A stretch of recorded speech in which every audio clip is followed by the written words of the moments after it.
My dad works in B2B marketing. He came by my school for career day and said he was a big ROAS man. Then he told everyone how much he loved calculating his return on ad spend.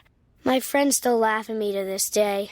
Not everyone gets B2B, but with LinkedIn, you'll be able to reach people who do. Get a $100 credit on your next ad campaign. Go to linkedin.com/results to claim your credit. That's linkedin.com/results. Terms and conditions apply. LinkedIn, the place to be, to be. Cheers to fall at Whole Foods Market with sales through October 29th. Select frozen pizzas are 50% off with Prime. So stock up and be ready for game day. Hosting a cozy dinner? There's a sale on hearty no antibiotics ever beef chuck roast and stew meat. Or be the best guest ever and bring a robust bottle of Bordeaux wine or a specialty cheese like Humboldt Fog.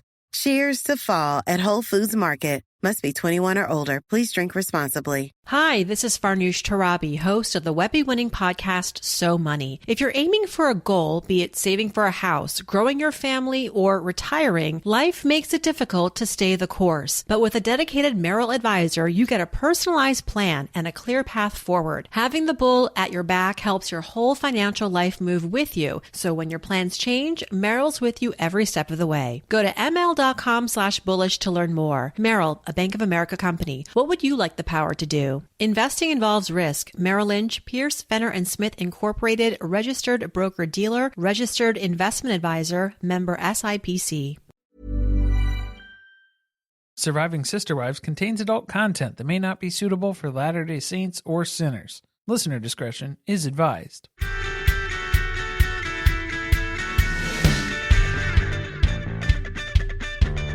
Hello and welcome to Surviving Sister Wives, the podcast where a monogamous couple drink heavily while recapping Sister Wives on TLC. I'm Corey. And I'm Carly. And this is the season finale of season 18. Surprise, surprise. That no one saw coming. I mean, we figured there couldn't be that many episodes left since we really just had the Robyn crying on the picnic bench scene to go. But really, no warning, they just threw it at us. Season 18, episode 14. So they do the nice round number of 14 episodes per season now. Well, before the tell-all. Which obviously they're counting as part of the season because they did not count this as the season finale. You have to watch the tell-all episodes. Which 3 was not enough? It sounds like we're getting 4. One for each wife. And then Kody gets to just sprinkle himself in amongst all of those hours. Oh no, that means next year he'll request 5. Right. He'll need his own hour. His own hour to keep it even. The name of this episode is It's Always Darkest Before Dawn. Doesn't Meri know it? Always makes me think of Joe Dirt when he's sitting on the swing and then it breaks and it falls. I thought I'd broken my ass bone. Was that relevant at all to the title it's always of this darkest. episode? Yeah, it's always darkest before dawn. Okay. Well, that was the darkest part in his storyline, was when he thought he hit bottom and he sat down on the swing and then it broke and he fell down. Okay. Things were a little worse for Meri, I would say. Worse than breaking her ass bone on a swing? I mean, somewhere between 7 and 10 years of torture. Yeah, but I wouldn't say that this is a dark time for her. If anything, we're on the upswing already. Yes. Well, the catfish was the darkest of times. Well, we know that was referred to as the dark times, the before times. What did we see in this episode? The TLC description for this one is Christine talks with her brothers about her newfound happiness, and hopes to inspire Janelle, but Janelle won't let go of the past. At Coyote Pass, Robyn is devastated when she learns that this is finally the end of the road for Meri and Kody. Doesn't that sentence say it all? It's all about Robyn. Meri wasn't devastated. Kody wasn't devastated. Just Robyn. The audience was not devastated. It was a happy time for the rest of us. It was something to celebrate. Very positive improvements that are taking place here in the decision making. But Robyn's just a 12-year-old girl. Essentially, that's her reaction. And her parents are getting divorced right in front of her eyes. And she's in the kitchen crying. They had to sit her down and tell her at some point, today was the day. And somehow it's her fault. She feels like it's her fault. And she doesn't want to address those feelings. Does she feel like it's her fault? If it fails, it reflects poorly on her. But she's not going to take personal responsibility for it. No. Yeah, I think it's just ego that's attached to it, much like a lot of Kody's decisions. You ready for a little rewrite? Let's hear it. Janelle declines an important meeting about Coyote Pass to play frisbee. Meri submits her 2 weeks' notice to the Kody Brown family. Robyn wipes away fake tears with her $4,000 horse ring. It's not very absorbent, mostly just wicking away. The nerve to wear the matching rings to this conversation with Meri. Well, and for Meri to reach across the table and grab the hand that's attached to that horse ring. I wish she would have said something about it. It's quite a ring you got there. Looks familiar, actually. Kody, can you put your hands out? Don't you have the same one? Wait till he starts rolling up with the Heart of the Ocean on, too. She's luckily going to cut off contact after this conversation, but yeah, that would be a whole different conversation. So this is the end of season 18. What is next season going to look like? I feel like we made progress in the sense of having narrative direction. We did have 2 wives leave him in 1 season. Very impressive. Although I'd argue it almost didn't happen. They thought about waiting and making it a cliffhanger, and they knew we would have lost our minds. But you can kind of tell in this episode, it's really forced because they're trying to wrap up these stories. There's stuff going on with Meri, but the Christine and Janelle stuff that happens this episode is not very compelling. To which I would say, yeah, this is why we can't have a separate spin-off. It would be boring. You need to have the juxtaposition. There always needs to be the balance of what's going on in the family. Because no one wants to watch everyone get along, right? Is that what you're saying? Well, I don't want everybody to get along. And then we have to know that Christine and Janelle, and now Meri in some ways, will be happy moving on. And the way that we can really see that is a comparison back to seeing what Kody and Robyn are still doing, what they're still entrenched in at the She-Ra Chateau. I think there's still a lot to go for next season, even though the storylines are becoming more and more separate. I don't know what they're going to do with Meri. She's really got no connection to the rest of the family, so I don't know if they focus on Meri starting to date or what, but I would be shocked if we see a lot of her next season. And then we know we're going to meet David. And we've got the whole Christine and David storyline. We've got to have Kody meet David.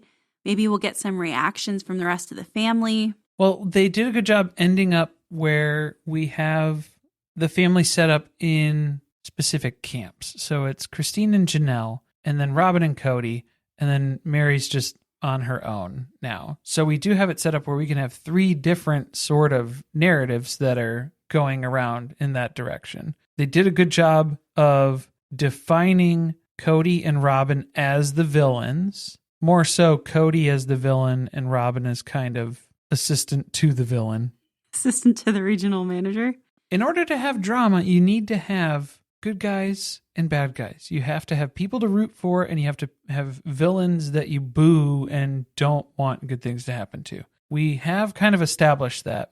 I feel like they've set it up where now we have Kody's kind of at the villain spectrum. There is no redeeming qualities to him. No one is going to root for him ever when it comes to this show. They've set Robyn up as almost maybe you can spin some sympathy out of it, but that's going to be tricky because now we know her main villainous trait is that she's very manipulative, especially when it comes to garnering sympathy. Right. Well, then also in that she's very loyal to the ultimate villain of the show. So I don't know that there's hope for them. I can see a Meri redemption arc coming next season. Well, we were in the midst of our marathons, and it culminated here with her departure, the conclusion of the Meri and Kody rivalry, which was long overdue. Or maybe the excitement will be the hero versus villain of David versus Kody.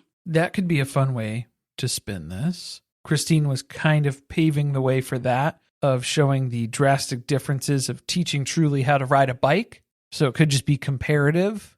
Can we take a moment to laugh about the end of the tell-all preview? where they showed David about to sit down, but they cut just before you could see his face, as though everyone who watches this show does not know what David Woolley looks like at this point. I'm still thinking about what he sounds like. That's what I'm still expecting, like a squeaky little helium voice to come out. Because you haven't heard him speak. I haven't really heard him speak.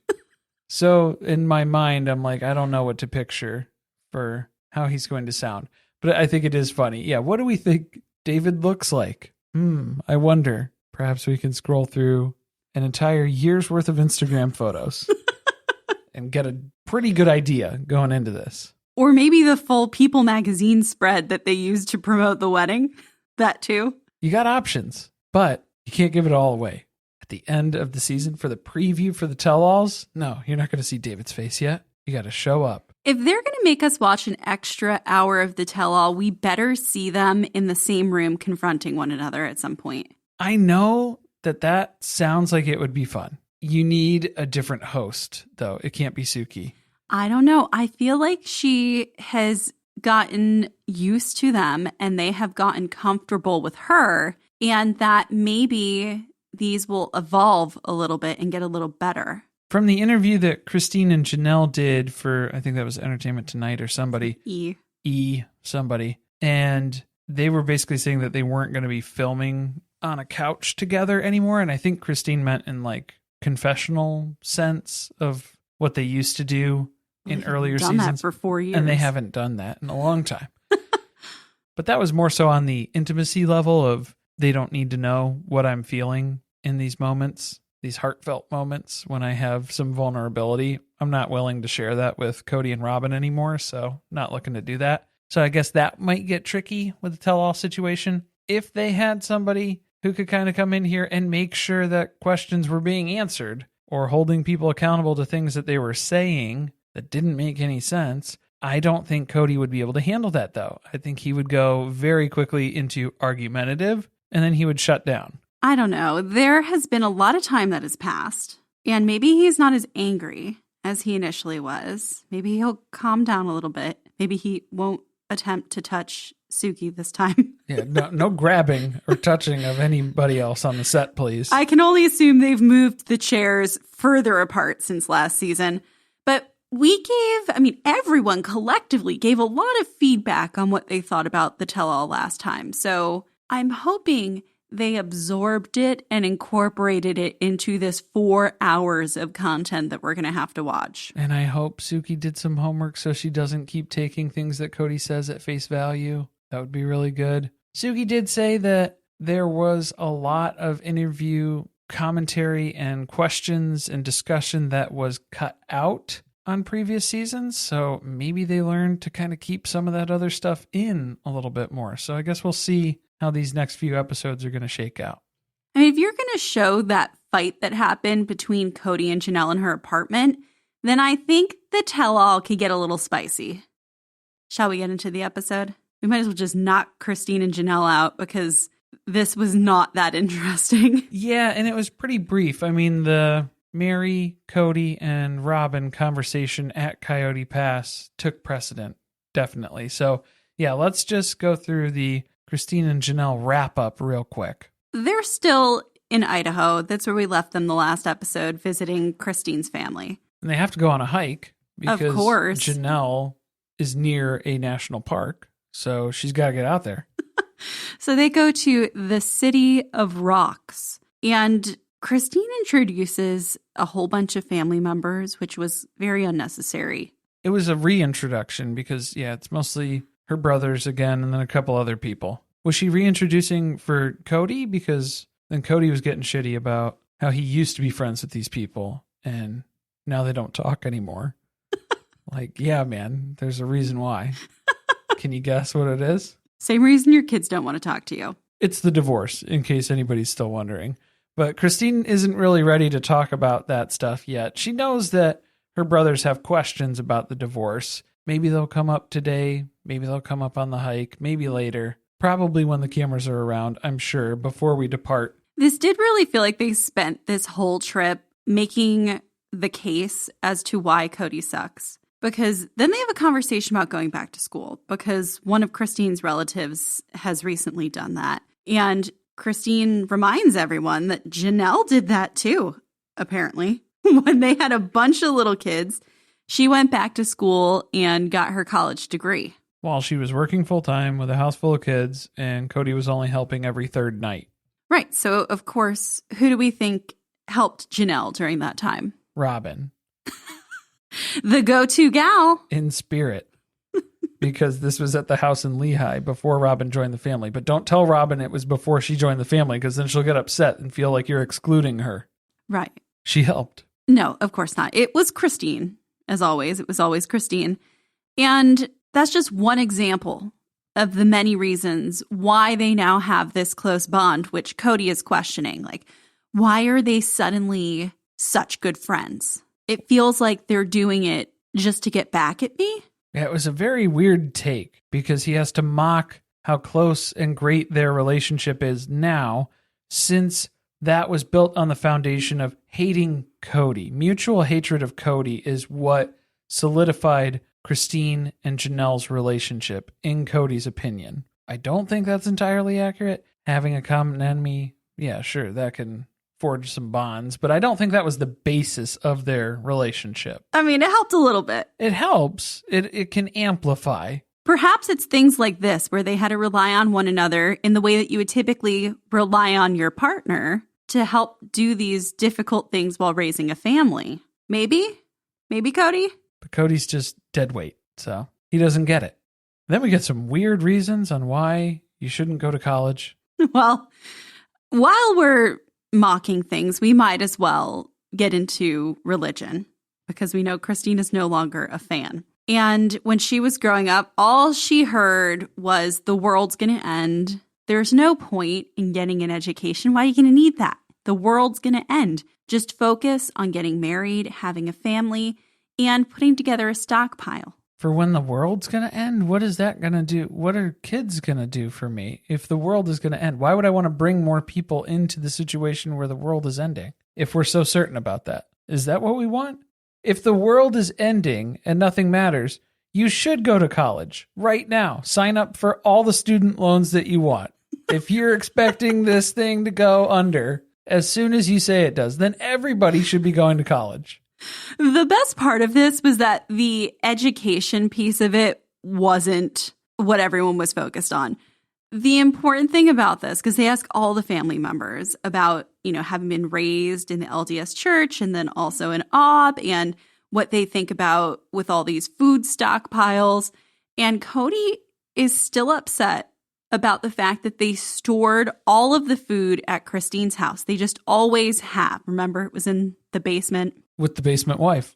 And now the basement wife had to take it to her new house when they moved to Flagstaff. And when she left, she was like, no, thank you. All good. Yeah, I think I'm done with this. Is any of this usable? How long does it last? Canned goods are not permanent goods. You have to rotate that stock. So if they're not checking expiration dates, that's not good.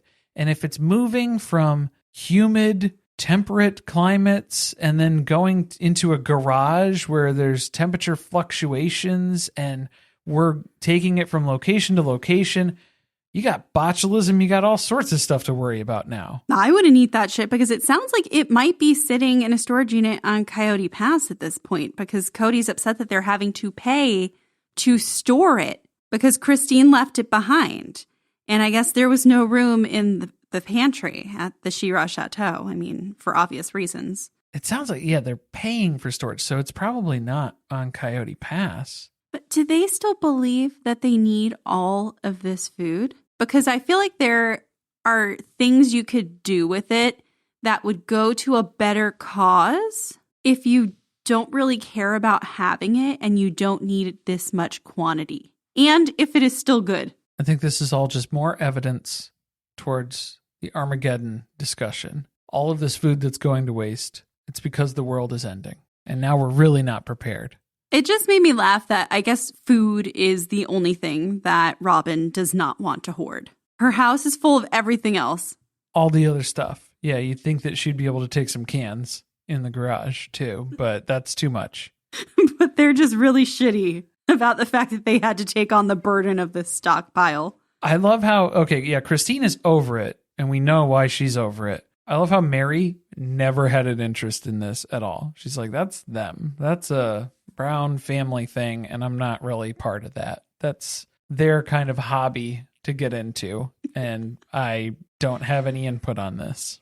These rocks are very impressive. Janelle's looking around and she's thinking, this would be a beautiful location for us to host a family reunion. How about a wedding?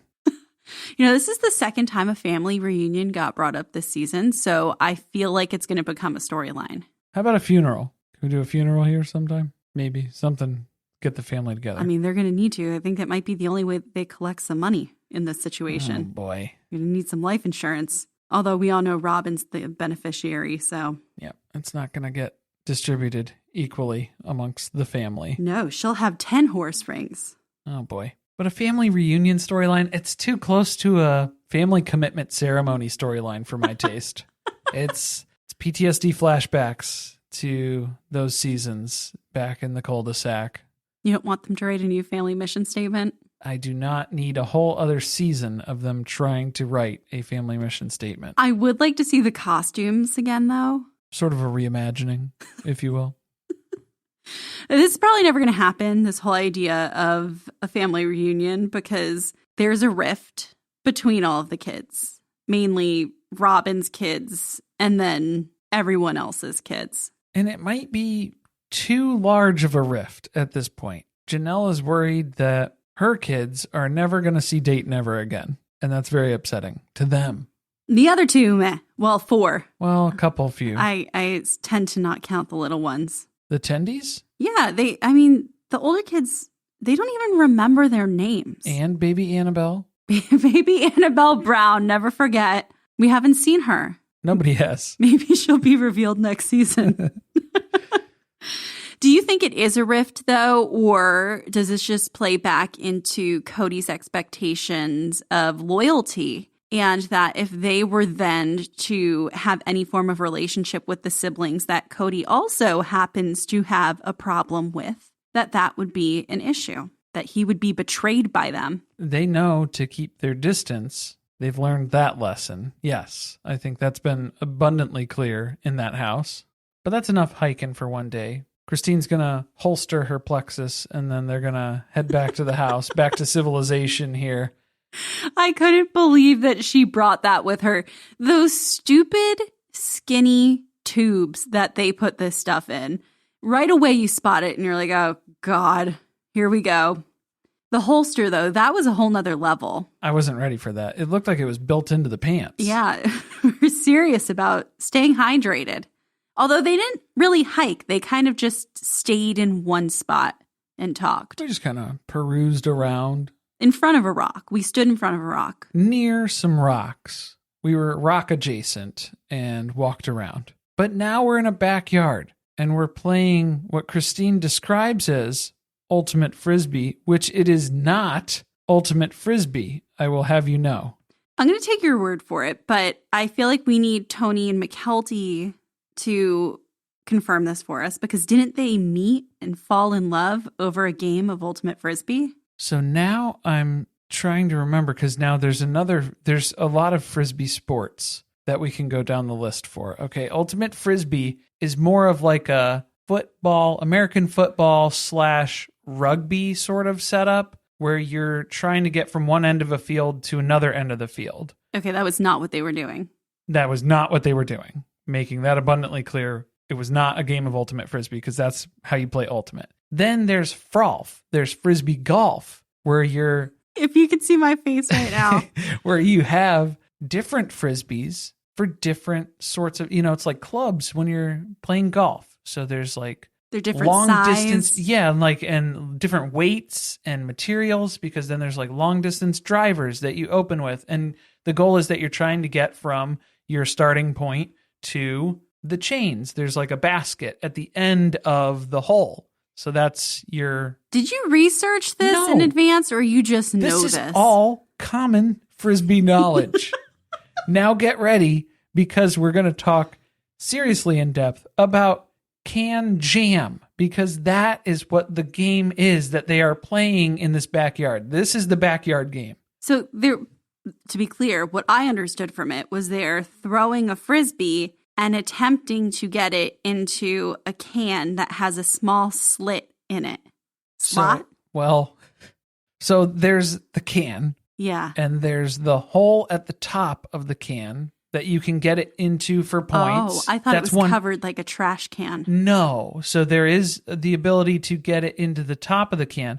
There is the slit in the front as well. And that's like the game winner, instant win. I think I'd be good at this. Sort of thing. You get points by either having, because you have a person from each team is on either end. There's one person standing at each end of the cans. And you're trying to hit the frisbee into the can. You have one person who's throwing and then one person who's helping. Because it's not, because it's just going to keep going like Kody. Right. Yes. So think of it like... You need to interfere. Cornhole. It's basically that setup where you're on the same team, but you're at opposite ends. And then you're trying to score points by throwing something at the board. You don't know the basic premise of cornhole either, even though we've played it a couple times. That's okay. But for the listeners out there who might be more familiar with a game known as cornhole. No, I have no way to comprehend or recall rules of games. It's pretty impressive. But this is Can Jam, is what I'm trying to get at. Okay, I think that we've exhausted that. Do you want to say more about Can Jam? I do want to say more about Can Jam. Hold on, I'm going to get a drink of water first, though, because I'm about to go off. Can Jam is wildly overpriced. I will say that. I have seen it at sporting goods stores, and it's like $80. I cannot even tell you how much I do not care. It's a frisbee. It's a frisbee, and it's 2 flat pieces of plastic that you fold into a can shape. Okay.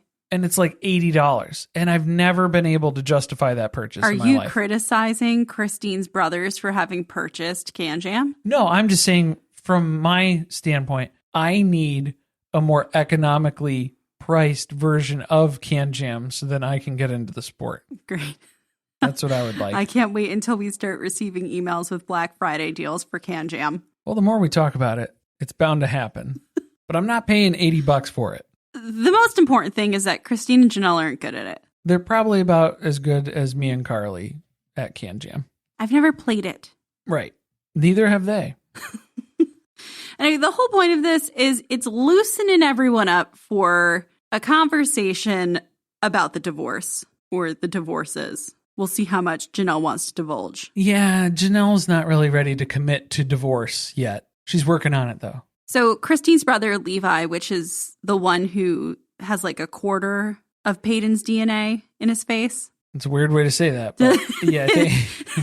Because he kind of looks like him, but then not really. Well, and what's weird is I think the only DNA that's shared between him and Christine is their father, because they both have different moms.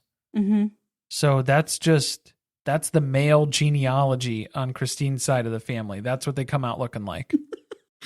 So he asks, what happened, especially over the past few years, because all of a sudden you left Kody, and we haven't really had a conversation about what led up to that, as though they don't watch the show. Yeah, and Christine's not surprised that Levi's in here asking about the nitty-gritty details, because her family is so direct and so upfront about asking these questions. That's why it only took like 3 days of filming to bring this up.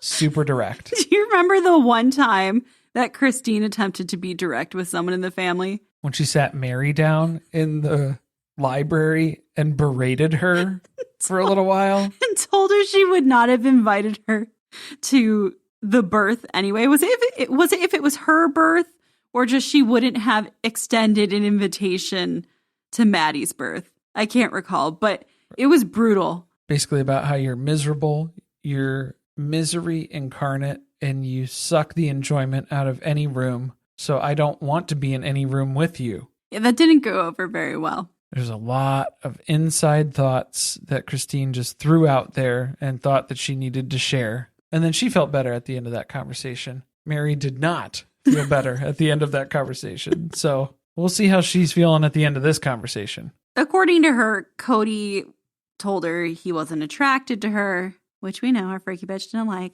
and that she was mean to her sister wives. And as we know, for some reason, that was his version of why he couldn't be attracted to her, was because of her meanness. Well, Meri conversation aside that we just discussed of her absolutely... That was a time she was definitely unkind to his sister wife, but not the one that he was really meaning that message to be focused on. No, which Janelle and Christine both agree. They can read between the lines when Kody says that now. They know what that means. It means that you're not being nice to Robyn, his preferred wife.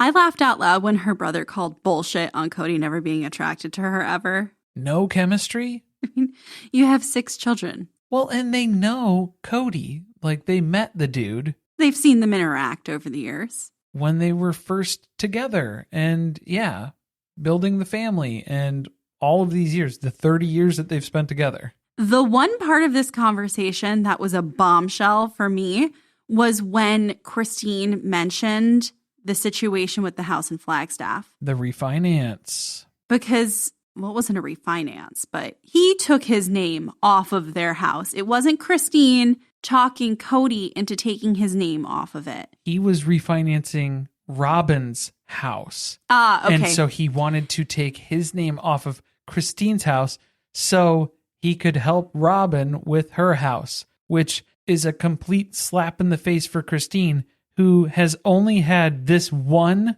tangible financial asset in hers and Kody's names together, to then have Kody remove himself from that to refinance with Robyn yet again. So this is the time period where Isabel was going to get her surgery. It was right before they left. Remember, they had that weird interaction at the truck? Yeah, there was just a signing and it was very, very awkward. That coincided with the time that his name came off of the house. So now it makes sense why there is even more tension. And it's really even more fucked up to think about the fact that I'm sure they were doing a refinance because they were doing a cash out refi because they need more money. And it seems like every time we find out they do something with the She-Ra Chateau, it has to do with taking equity out of the house to get cash. And she was having to come up with money out of her own pocket to help fund part of Isabel's surgery. And meanwhile, her husband's taking his name off of their home together so that he can go suck more money out of Robyn's house for them together. And if you ask Kody, he will tell you, he'll be the first to tell you, this didn't impact him and Christine's relationship at all. Well, clearly it did. This is something that Christine is pointing to and being like, yeah, that was kind of a big blow at that point. We had a lot going on and it just felt like you can't count on this dude for anything. Well, of course, he can't even come to your daughter's surgery with you. Now he doesn't even want to be financially tied to you in any way, the one way that made you feel like you had a marriage. So give it up so he can do yet another thing with Robyn and be more connected to her financially and otherwise. At least, though, in the end, it turned out to be a blessing in disguise because when she sold that house, he had no legal premise to come back and say, you owe me money. He didn't think that Christine was going anywhere. Clearly not. How messed up is that? He thought, no way, Christine's not going anywhere. I don't think that even crossed his mind. He was too focused on what he had to do with his finances with Robyn.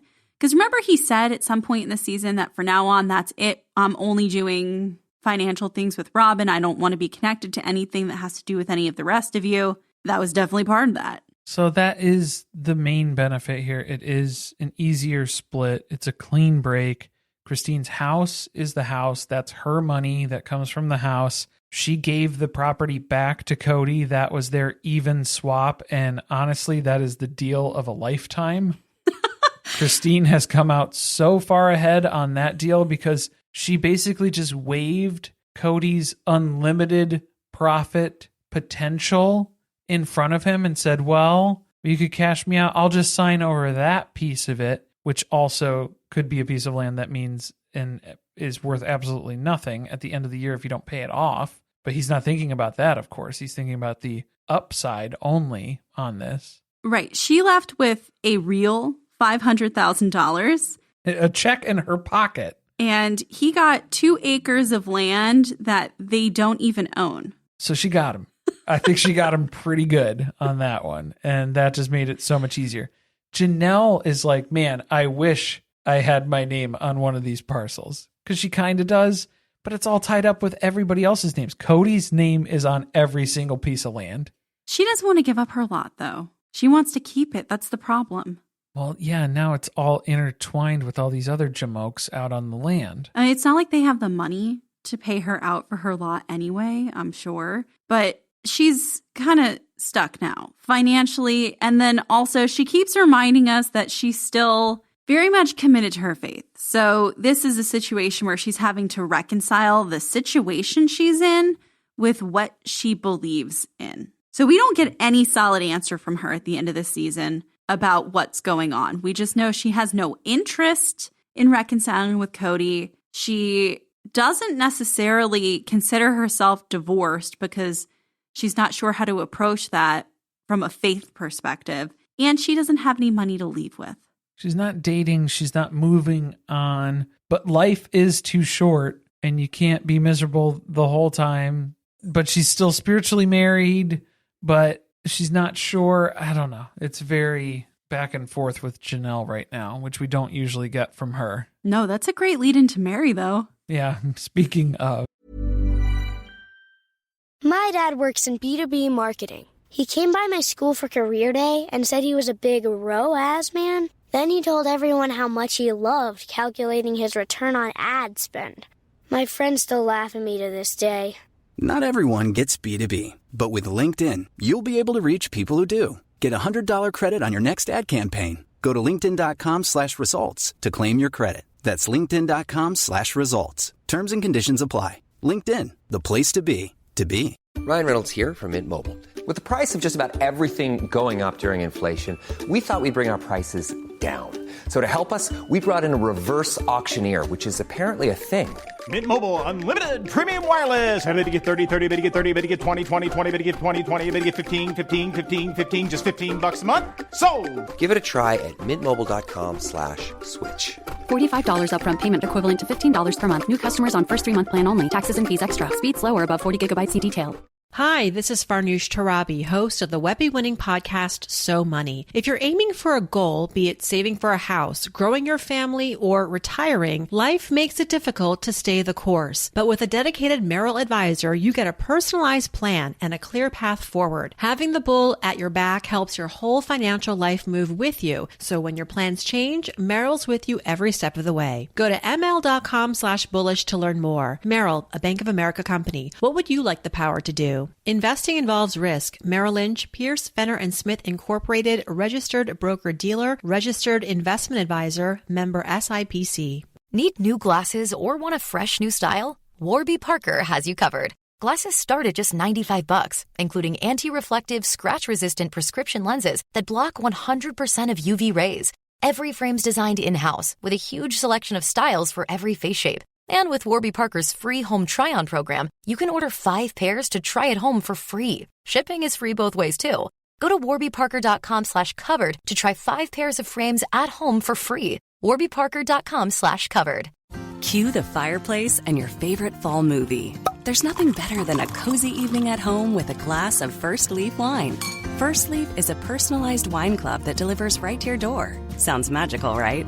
They get to know your favorite tasting notes, which varietals you enjoy, and whether you prefer sweet or dry wines. So in every shipment, you get bottles tailored to your unique palate. Go to tryfirstleaf.com/fall to get your first 6 wines for just $44.95 with free shipping. It is now October, so Meri has given us a stake in the ground for when this has occurred. Spoopy times for Meri and Kody. And she's doing some reflecting again. She's thinking about her last few wedding anniversaries with Kody, and there's a reason for this. It's not just that they want to give us more sepia tone flashbacks. It's that she's really trying to make it clear that she is not dumb. There's been a reason why she's been sticking around, and it's because Kody tells her things to inspire hope, especially when the cameras aren't on. I thought she was just recounting on it because they were approaching Halloween, So she was thinking maybe of some spooky, scary things that she's experienced over the past few years, murder tarp dates being right at the top of the list. You know, close brushes with death that she's had possibly over the past few years. I forgot how many bad anniversaries they actually had, because there was the first one in Flagstaff where they just went for a ride in the car and he told her that she had to court him. Remember that one? And he ain't coming. And he ain't coming in a lot of different ways. And then they had the murder tarp anniversary, a classic, definitely brush with death. Anniversaries are a sore spot for them. Yeah. Did they do a therapy anniversary too after they had moved to Flagstaff where they drove back to meet with Nancy? Was that an anniversary or was that just they paid for the session so they had to make sure that they went back into town for that? I don't remember if it had to coincide with something that should have been a romantic and enjoyable experience together. But anyway, when they moved to Flagstaff, for some reason, Meri was under the impression that this was a new start for them together and that they were going to start to forget the past and just forge a new relationship together moving forward. Cheers to new beginnings was what Kody said at the anniversary that they shared the first year in Flagstaff. I don't think he meant that, or he doesn't know the implications of that. I don't know. It's just he says things and Meri's listening very closely for anything that sounds like it's positive or that there's interest on Kody's end. And he said a couple of little words and she hooked her star to that. It's that, and it's also Kody watches too many movies. Yes, he does. He starts wedding ceremonies with Dearly Beloved, multiple wedding ceremonies. What about Maddie's? Well, that was with a Dirty Harry quote. I mean, another movie. Another movie, though. Yeah, he watches too many movies. But now that he's finally been honest with her this past anniversary, she's been thinking. And she's realized, actually, Kody emotionally abandoned me a long-ass time ago. She said the A word. Kody made Suki take that back at the tell-all. I forgot about that. He hates that word. Yeah. Huh? But this didn't just happen recently. She's making it clear this happened before she even got catfished. So that's probably dating us to about the time that they had the legal divorce. Which is interesting because then you do hear Meri referring to the timeline of the past 10 years or so. And then whenever Kody talks about their split, he's talking in like 7 or 8 years. He's using the catfish as a reference, and she's basing it off of the legal divorce. So the catfish, yes, but I don't think he means specifically the catfishing. I think that he's dating it from the time that she said, "Don't come to my house. I need a break." It's a Ross and Rachel situation. He's watching too much TV, too. But you know a relationship is bad when Janelle chimes in and points out how fucked up this relationship is, because that's what she was like. I look at Meri's relationship and it's pretty bad. It's pretty bad. Well, that's kind of been the measuring stick all along, has it not? Where everyone's like, well, my relationship with Kody is not as bad as Meri's relationship with him. Which is why Kody was so confused when Christine left before Meri, out of nowhere. So we've had all of these really bad anniversaries, not a lot of good stuff going on in terms of advancing the relationship. And then Meri tells us she saw the footage during the tell-all for season 17 where Kody said they weren't married anymore. And that's when she snapped. Carly knew it. Carly was right. Meri confirmed that it was it. The tell-all filming, Kody's aside interviews, that was the last straw for her. Right, because he's been telling her behind closed doors, let's not tell people publicly that we're not together anymore. Let's continue the act. And then he went on fucking TV and embarrassed the shit out of her, made her look like an idiot, where all along we've been like, why is this woman not understanding that this man has no interest in her at all? And then he says on public television that she can just go find someone else and he would be totally okay with that. The vulgarity of that sickens me. But she's sounding like she's ready to leave. She's to the point where she's kind of made a decision. But of course, the one person that we have to consider in all of this, Robyn. How is she going to take this news? I thought you were going to say Salsa Brava. Man, Salsa Brava really dropped off. Yeah, but I think those were the big questions for Meri, where she was like, do I even stay in Flagstaff? Do I re-up on this lease? Maybe just for Salsa Brava? Maybe for Fat Olives? Maybe. Just for the food in the local area. Yeah, she's thinking about it, contemplating, because she's not staying here for Robyn and Kody. So why would I be signing this lease? It's a lot to think about.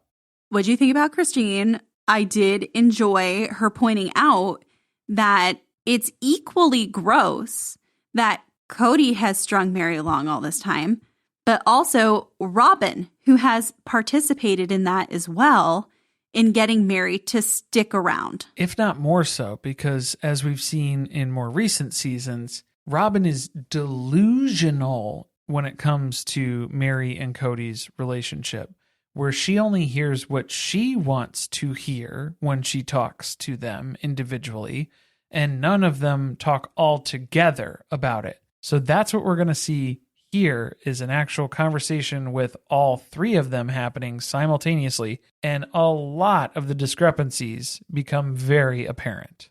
Except we're not here to talk about breaking up. That's not what was in the meeting invite. Well, we know how Meri hates to provide an agenda before a meeting. It's got to be some vague reason. We're here to talk about the property while on the property. What better place to do it? And Robyn's been aching to get on this property. I don't know if you guys know this. Aching. I have a theory about what Robyn wants to do with this property. I have a theory about what's aching for Robyn lately. Gross. But Kody rolls up to Coyote Pass. He's on an ATV. Could he just walk over from Robyn's? I guess. Maybe. But he decided to come rip-roaring down on the ATV instead. Did you see he's got ATV gloves? Just like moving gloves, but these are specifically for the ATV. I hope they're not isotoners. The glove don't fit, you must have quit. Oh my God. So they've been lured here under the guise of talking about the property. Smart move on Meri's end. She is here to find out what's happening. She's going to suss it out. What am I going to walk away with? What am I getting out of this property deal? Yeah, because Christine had the best deal. She got out. She traded her stake. She wins. So what scraps am I going to be able to get a hold of? Right, because they apparently haven't had a conversation about this. Christine gave up her 2 acres. So if everyone recalls, Robyn is getting a giant-ass 4-acre lot. Janelle gets the other big-ass 4-acre lot next to it. And then Kody wanted to divide the remaining chunk into 3 pieces. He was going to get the 2 acres at the top that had the pond on it because we had to reserve the pond for the whole family. Keep Meri access. Away from it. Yeah, the HOA decided Meri can't have access to the pond. Then she was going to get the next one, and then Christine had the lot under that. 246 for that last chunk. 2. Yeah. 50. 50.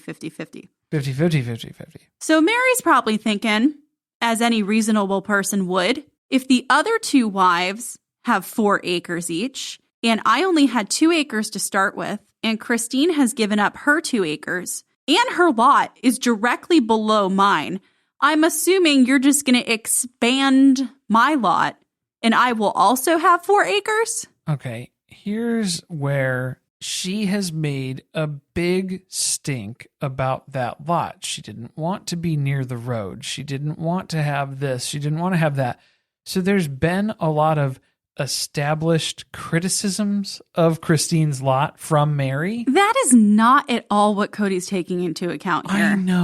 I know that. But I just would like to say Meri has poo-pooed quite a bit of that lot. But that's not why she's asking. There's the subtext here. Why is Meri asking this question?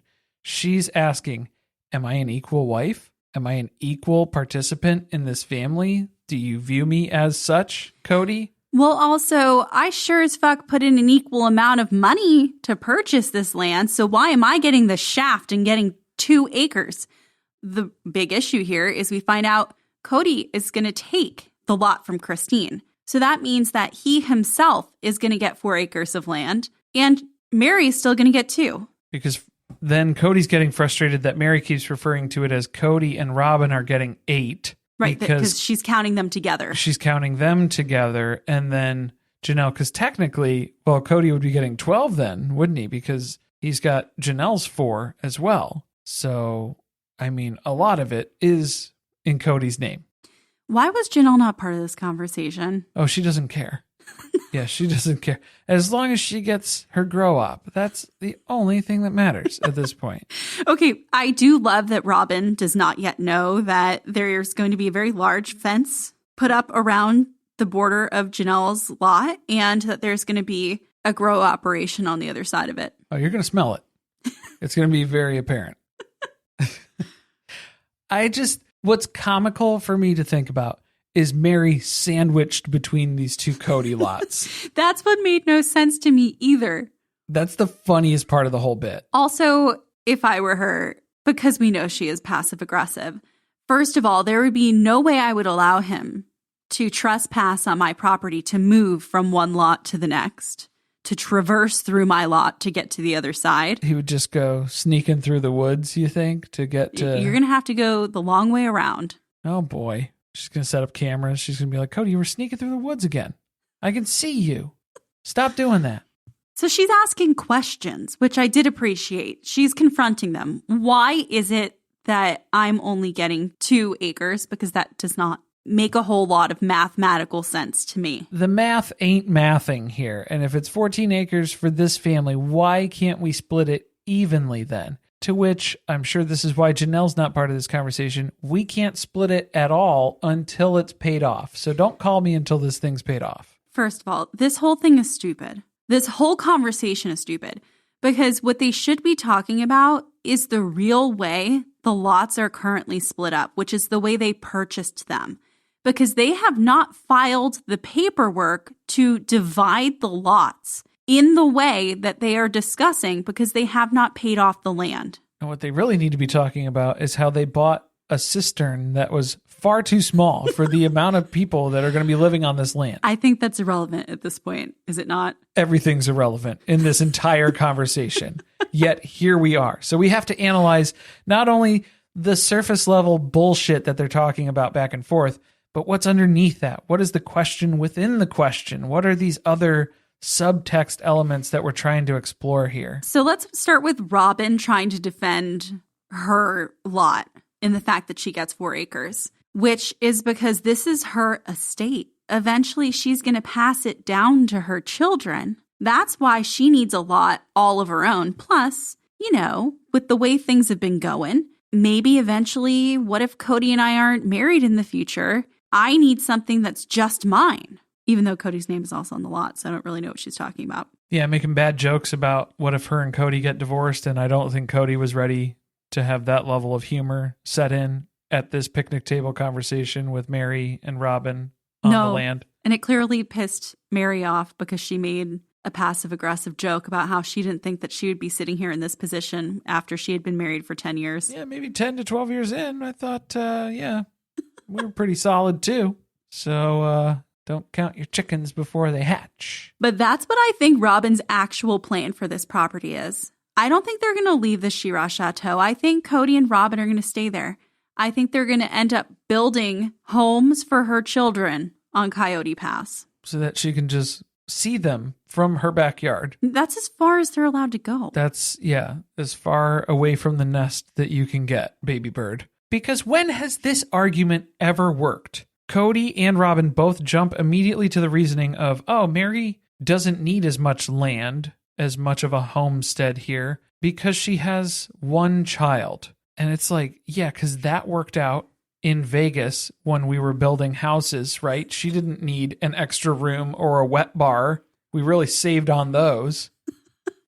Well, also, Kody trying to say I have so many more children than Meri does. First of all, aren't they all equally your children? Isn't that the whole concept of this family? But also, most of your children don't speak with you anymore. So maybe we should start knocking down the number of kids that you claim to be yours. Yeah, should we only count the kids that you're on speaking terms with? I don't think we should just lump in total numbers here that we're running. And he's got to keep her away from the pond. That's the other big part of it, which still only requires him to have one lot, but okay. Well, and then the next thing that they try to gaslight Meri with about how, no, if you really think about it, it is still fair because The problem is, Meri, you're thinking about Robyn and Kody's together as 8, and that's not it at all. Robyn's is Robyn's, Janelle's is Janelle's, Kody's is Kody's, and Meri's is Meri's. But if you break down that math, that's still 4, 4, 4, and then 2 for Meri. So she's still getting fucked on the deal. Why are we trying to convince her that, oh, you're going about it the whole wrong way? You're thinking about this all wrong, Meri. Well, remember when they tried to convince her and Christine that their 2 acres was worth more because it had more trees on it? Trees. Yeah, trees add value. Doubles the value of the lot. So they have been trying to fuck them over for so long since they drew this map up. For so many different stupid reasons that they've tried to come up with. She has had it at this point in the conversation. She sees what's going on here. Robyn's not coming to her defense. And Kody clearly is not going to change his perspective. Well, and Robyn, the Kody whisperer, does not see eye to eye with Kody on what this land should be used for in the future and whose estate this will belong to and whose children this will go to. Robyn seems to have her whole ideology about what that's going to look like, and Kody disagrees entirely because I guess she hasn't planted that idea yet. We're not far enough along in the incubation process for that deep-rooted thought to be in there. She did literally cut him off and was like, no, don't speak. You're not ready to talk about this because I haven't programmed this in yet. So please just stop talking. You need to get into your right headspace. You're not in the right headspace because I haven't been in there yet. So Meri's just been observing and taking this all in, and she is so shitty realizing what they're trying to do with the property that she decides that now would be a good time to drop a bomb on them. Well, if that's the way you feel about it, I think I have something else I would like to discuss today. Meri was not planning on talking about this, but based on the shittiness of all of your answers so far, let's go ahead and take a quick first draft here. I think I want to shove a knife in your other kidney and destroy Robyn's entire worldview. But she doesn't start off with talking about a divorce. She's just doing her Meri thing, being very vague. She's feeling more and more drawn to the B&B. She wants to spend more time there. She's not really sure exactly why it is that she wants to be there more, but she's not going to renew her lease in her house in Flagstaff. Probably a big factor is that I don't feel the crippling depression like when I am here. That's probably a big part of it. But I'm not going to be renewing my house in Flagstaff. I'm not re-upping on that lease. Fat olives and salsa brava are not enough to keep me here.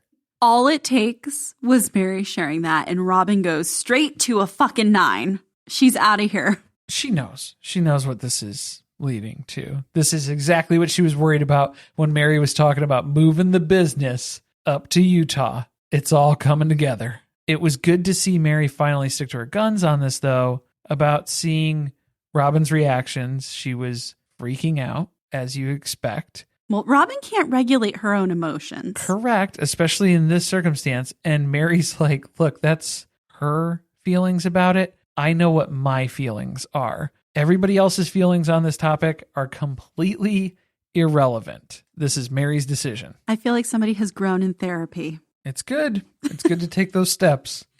She did also make it crystal clear to them that just because I'm not renewing my lease on my house and I'm going to spend more time at the B&B, that does not mean that I don't want my piece of property on Coyote Pass. She wanted to make sure that was on camera. I'm not forfeiting any property or claims to the property on this lot or any lot here that you decide to relegate to me. I can't wait for her to call a lawyer because I feel like the first thing she did was dial the number of the nearest attorney when she got into her car at the end of this conversation. And it was Ronald McDonald Esquire picking up on the other end. Hello? I don't know why he's played by Mitch McConnell, but, you know, there he is. Oh, I'm sorry. Could you repeat the question? It doesn't even seem like this is very confrontational. Aside from Robyn freaking out, Meri acknowledges that she and Kody have been having conversations lately, and they've been good. They haven't been like his conversation with Janelle. Oh, man, yeah. Well, no, that was good, but it was good for us. It wasn't good for Kody and Janelle. It was good for the viewing audience. Yes. He's still not interested in having a marriage with her, but these have been good conversations. Can we talk about Kody's comedic timing in this episode? Because when Meri knows she still has to baby Kody in this explanation of things suck, but she can't say that directly to him because otherwise he will implode. So she has to explain, look, the conversations that we have been having have been great. And Kody is off camera and just goes, thank you. Like he was so legitimately grateful that she was appreciative. He was pleased with so a compliment. Happy. Oh, I did. Yeah, those were good conversations. Yes. But she knows what to do. She's got to build him up before she brings him back down. Yeah. And here's the other part of this. And that's where she starts getting into making it very clear that things that he has said and done have led her to where they're at. And that's where he starts picking words apart, because that's how these two fight, is they have a fight within the subtext. So he doesn't like that she is assigning blame to him by saying it has to do with things he has said and done. Well, he's getting triggered because he's perceiving it as blame. But that's not blame. That's your contribution to this situation. That's taking responsibility. That's accountability that you're feeling. That's not blame. That's because, yes, those are things that you have contributed to the failure of this marriage. Blame or shame? It's shame, and you know how narcs can't handle processing shame. So that's why it has to be something else. You're attacking me? That's what it is. I do feel like, though, Meri's being very specific about the language she's using because she wants it to be clear to the viewers what happened here, because they've been having all of these conversations off camera. And then when they get in front of them and they're filming, Kody wants to act like something else is happening. He doesn't want to film their conversations. Everything's behind closed doors. That's why he's just continuing to manipulate her. And it looks like she's being strung along because she is. The good thing, though, is that we have Robyn here with us, and she's a victim's advocate, a very experienced victim's advocate. Not a victim, sweetie. But that's kind of starting to annoy Kody, because Robyn is trying to butt into the conversation and add her 2 cents and try to translate things to one another. And Cody's like, I am so close to this woman breaking up with me. She's teetering on the edge. We're right on the cliff here. I'm going to need you to stop talking. At some point, she does say, I'll just shut up, because neither of them want her to say anything else. Yeah, Meri and Kody are like, we like where this is going because it's about damn time that we have this conversation, and in such an efficient way. It's working, and please do not interrupt the process. She really loses it, because then Kody goes to say, we can't have the kind of relationship that you want, Meri, which again, I hated the wording of, because that's what he's done with all of the wives, where he makes it sound like they want too much from him. Well, it's got to be their fault. He's not leaving them. It's they are too demanding. Right. And that's the fight we're having, where Kody refuses to have it look like he's the one who has abandoned them already. And Meri is refusing to let that be the narrative of the end of their relationship. So that's the only thing that's dragging this conversation out, is because Meri's getting frustrated. The things that they've talked about off camera, Cody's not saying those things on camera, and she wants him to say some of that stuff on camera. Mm-hmm. Ryan Reynolds here from Mint Mobile. With the price of just about everything going up during inflation, we thought we'd bring our prices down. So to help us, we brought in a reverse auctioneer, which is apparently a thing. Mint Mobile Unlimited Premium Wireless. How to get 30, 30, bit to get 30, bit to get 20, 20, 20, bit to get 20, 20, bit to get 15, 15, 15, 15, just $15 a month? Sold! Give it a try at mintmobile.com/switch. $45 upfront payment equivalent to $15 per month. New customers on first 3-month plan only. Taxes and fees extra. Speed slower above 40 gigabytes. See detail. We all have dreams. Dream home renovations, dream vacations, or sending our kids to their dream colleges. But finding straightforward ways to turn those dreams into realistic goals, that's where things get tricky. Meryl understands that. That's why, with a dedicated Meryl advisor, you get a personalized plan and a clear path forward. And having the bull at your back helps your whole financial life move with you. So when your plans change, Meryl is with you every step of the way. Go to ml.com/bullish to learn more. Meryl, a Bank of America company. What would you like the power to do?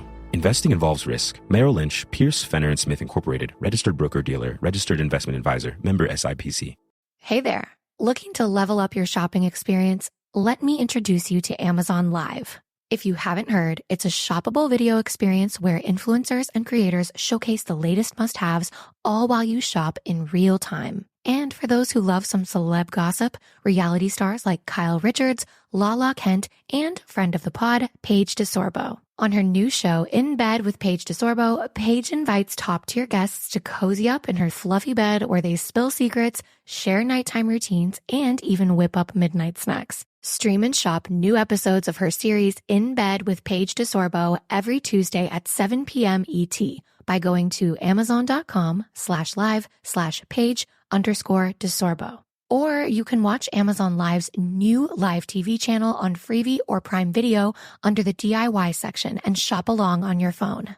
Rebag, your premier destination for luxury resale. Elevate your style with our curated collection of bags, watches, and fine jewelry. At Rebag, quality is our priority. Each piece meticulously vetted and verified by experts, ensuring your investment is nothing short of perfection. Buy and sell finds from the world's top brands, including Hermes, Chanel, and Cartier. Access expertly crafted and hard-to-find pieces that redefine luxury. Your next investment awaits at Rebag. Get 10% off your first purchase with code REBAG10. That's 10% off the luxury you deserve. Don't miss out. Head to Rebag.com and enter code REBAG10 at checkout. That's REBAG10. My dad works in B2B marketing. He came by my school for career day and said he was a big ROAS man. Then he told everyone how much he loved calculating his return on ad spend. My friends still laugh at me to this day. Not everyone gets B2B, but with LinkedIn, you'll be able to reach people who do. Get a $100 credit on your next ad campaign. Go to linkedin.com/results to claim your credit. That's linkedin.com/results. Terms and conditions apply. LinkedIn, the place to be, to be. Robyn's like, I've got to stop them from going any further before they break up. So she storms off. She tries to do a walk-off. I'm just going to go for a walk. I can't be here for this. She breaks down. She kind of starts to retreat to the car, it looks like, but then she just goes off for a walk. She just fucks off to the pond, and she's going to take a lap. The other thing that was weird about it is Kody and Meri are completely calm. Even though they're disagreeing, they're not fighting. They're agreeing on where the conversation is headed. They're just arguing over semantics like they tend to do. Exactly. But there's a lot of peace and finality in this conversation that's happening. And Robyn's picking up on that because obviously she's highly, highly emotionally sensitive. So emotionally sensitive that she's trying to manipulate the situation here. Yeah. But then she realized, oh, nobody's chasing me. Nobody's coming after me, so that's not going to stop the conversation. Oh no, they're still talking over there. I hope they didn't get too far along in the conversation. That was exactly what she was trying to do. She was going to try to derail the conversation by having the focus turn onto her. Nobody chased her. No. And so we are reaching the conclusion, the resolution, the end of Kody and Meri, with or without Robyn present at the picnic table. I just liked, too, how basically every wife that has left Kody so far, the only thing that's worse than the thought of Kody being their husband is Kody being their friend.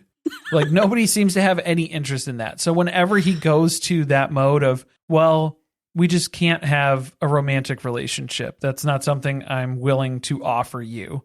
So I'll just continue to be your husband who shows up every once in a while whenever I feel like it, but not really constructive or a reliable person for you in your life. Right. I don't care about your happiness. I'm going to be happy with Robyn. And then if it placates you to have me pretend to have a marriage with you, I'll do that once in a while. I'll do the duty.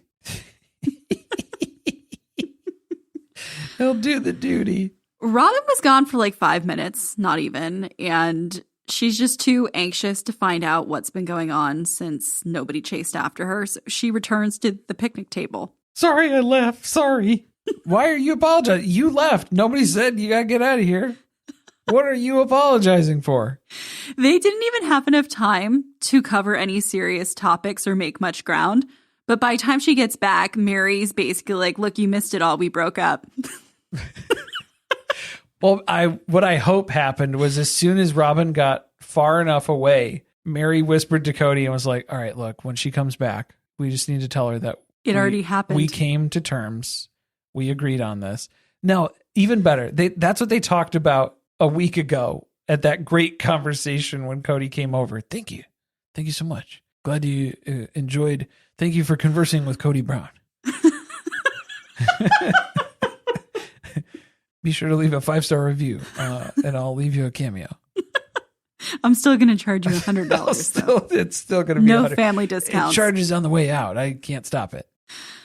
And it's kind of a positive outcome, as positive as it could be, especially for it being Meri and Kody, in that they're ending things amicably. And that's the interpretation that Kody gives. And so Robyn looks at Meri and is like, do you agree with that? Are you going to accept that? Is what Robyn asks Meri. Meri literally fucking LOLs in her face. What do you mean, am I going to accept that? Am I going to force him to continue to be in a marriage with me?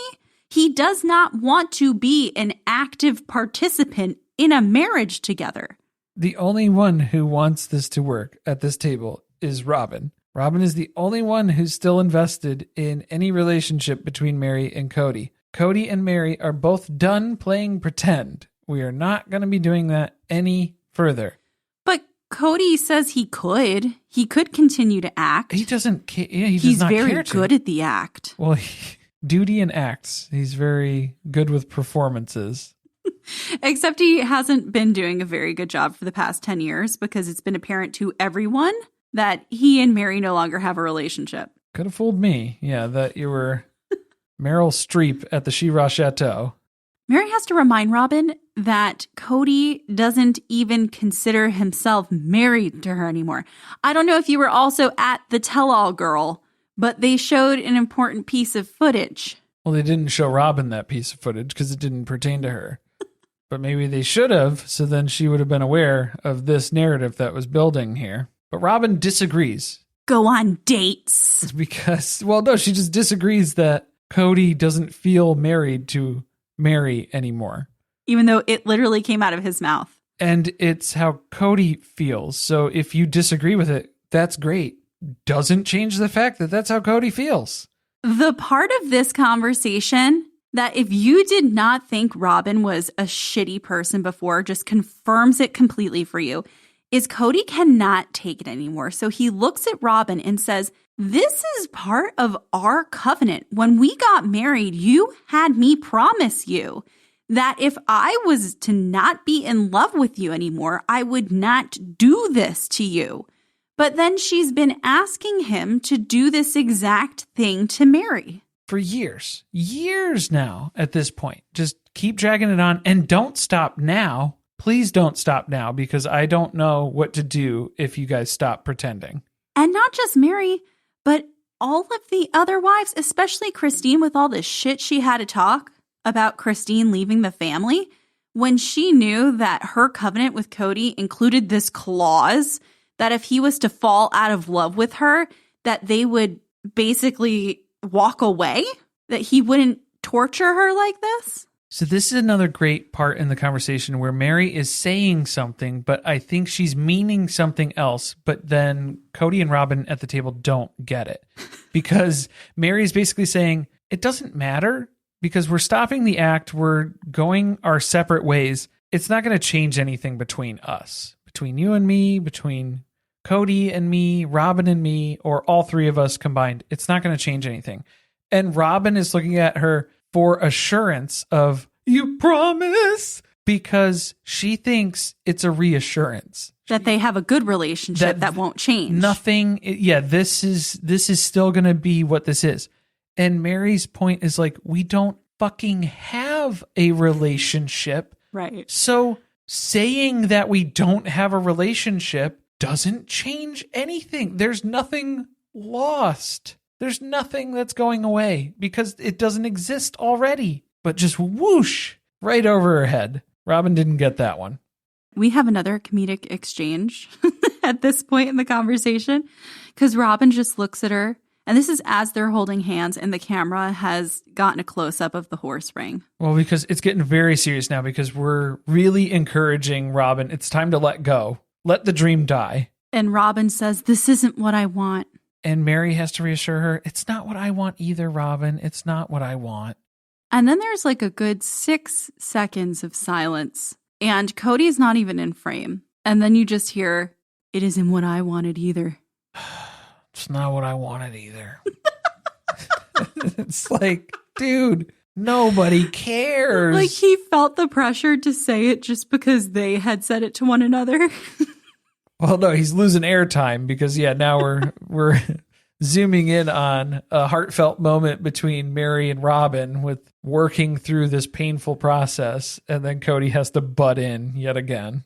And that's it. That's the end of their plural marriage. The only thing that Robyn has ever wanted. Yeah, to be fair, they're not so worried about Kody and Meri's relationship ending. It's just that now that their relationship is ending, that is shattering Robyn's dream of living plural marriage. That's the problem. It's not the problem that Kody and Meri's relationship is ending.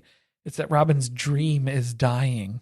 And that could not be clearer than when Kody says, and it sounds like he's being mature and wishing Meri luck in the future because he starts off by saying, I hope she finds peace. And I was like, that's so sweet. It's nice to see that they can have a breakup that is going in a positive direction versus what we saw with Christine and Janelle. But then he doesn't skip a beat and says, because I will.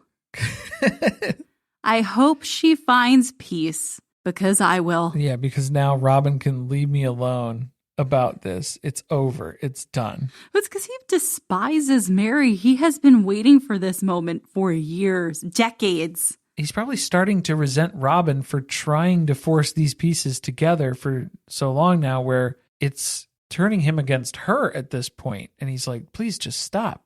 I'm not interested in this at all. There's nothing constructive here. Yeah, I do think that's the only reason he's continued to do this, at least for like the past maybe 5 years. I don't know, since they decided to move to Flagstaff was just because it's so important to Robyn. And it's still only important to Robyn because Kody hops on the ATV and he rips off back to the house because we're done with this conversation, right? And Meri hops in her car and drives away because everybody else is like, all right, I'm going to head out.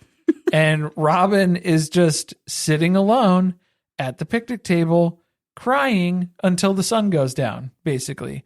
Just looking at that mountain. That mountain that holds so many memories. This property that has so many memories. And just that juxtaposition, because just a few short seasons ago, when we had a season finale episode where Christine had a breakdown and Meri had to steer her to the mountains to reassure her and remind her that it's worth it. And then now we have Meri leaving the family and Robyn is crying and opining to the mountains. It kind of makes you wonder if Robyn and Meri had had that conversation previously, a similar one, and Robyn encouraged her to just look at the mountain. And then that in turn was her encouragement to Christine, because the mountain still holds so much significance to Robyn here today.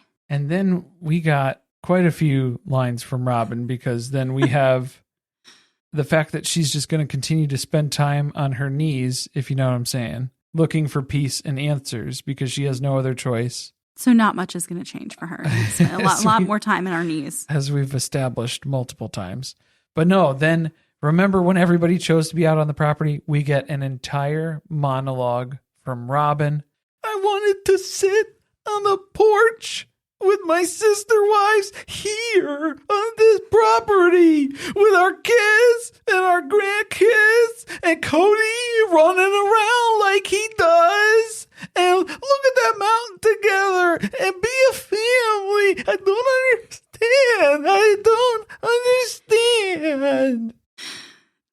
notice the part where she said with Kody running around like he always does? She was not crying. She wasn't crying for any of this, by the way. No, I know. Tears. She was not. She was pretending. She's trying. Yeah, she always tries to get a tear out for the camera. She knew this would be an amazing season finale. She can't wait to get the last word. That's what she needs. She has to ratchet it up to an 11 here. I don't know why it's so confusing. Why is this so hard to understand that Kody treats the other wives like shit? They don't like being treated like shit anymore.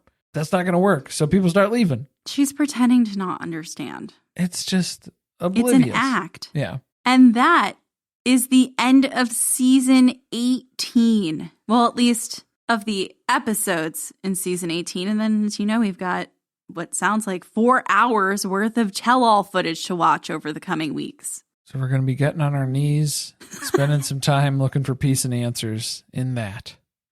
In the next episode, the Brown family sit down individually to talk about the biggest questions from this season. Kody reveals if he's ever been in love with the wives.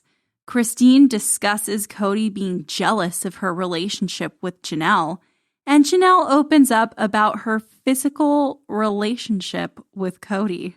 Oh, God. I was going to say physical relationship with anybody else, so that can count as your spiritual divorce, Janelle. Go get it, girl.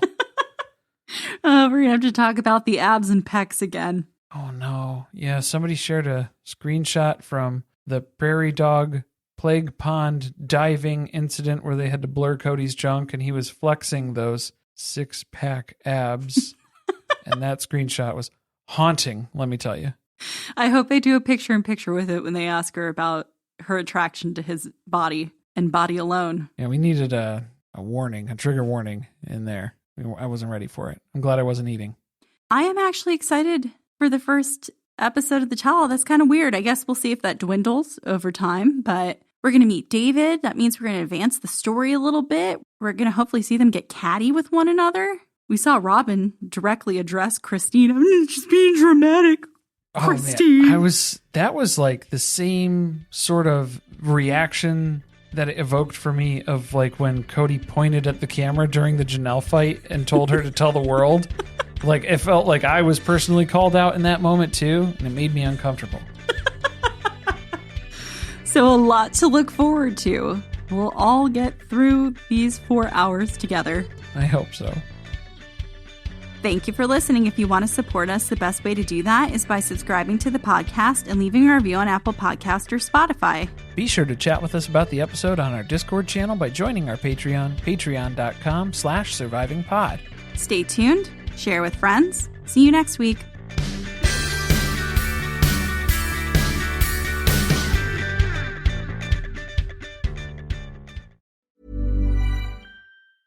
We all have dreams. Dream home renovations, dream vacations, or sending our kids to their dream colleges. But finding straightforward ways to turn those dreams into realistic goals, that's where things get tricky. Meri understands that. That's why, with a dedicated Meri advisor, you get a personalized plan and a clear path forward. And having the bull at your back helps your whole financial life move with you. So when your plans change, Meri is with you every step of the way. Go to ml.com/bullish to learn more. Meri, a Bank of America company. What would you like the power to do? Investing involves risk. Merrill Lynch, Pierce, Fenner & Smith Incorporated, registered broker-dealer, registered investment advisor, member SIPC.